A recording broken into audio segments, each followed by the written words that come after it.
Bago ang Fire Prevention Month sa susunod na linggo, 3 magkakahiwalay na insidente ng sunog ang sumiklab sa Iloilo.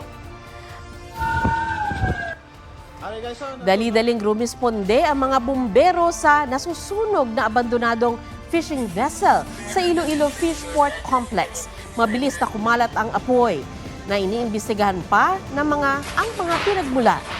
Sa Haro, nasunog ang isang bodega ng construction materials na magsisilbing barracks ng mga construction worker.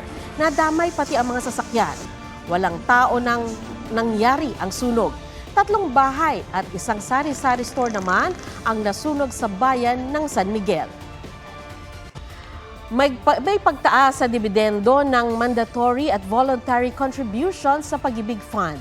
Ayon sa Pag-ibig, record-breaking daw sa kanilang 45-year history ang 64.34 billion pesos na inilabas nilang dividends noong 2025. Umakyat sa 6.62% ang dividendo sa mandatory contributions noong 2025 mula sa 6.60% noong 2024. Sa MP2 naman o Modified Pag-ibig 2 na voluntary contribution, 7.12% ang naitalang 2025 dividends mula sa 7.10% noong 2024. Bunsod daw ito ng pagtaas ng investment income ng isang taon ng Pag-ibig na umabot sa mahigit 9 billion pesos.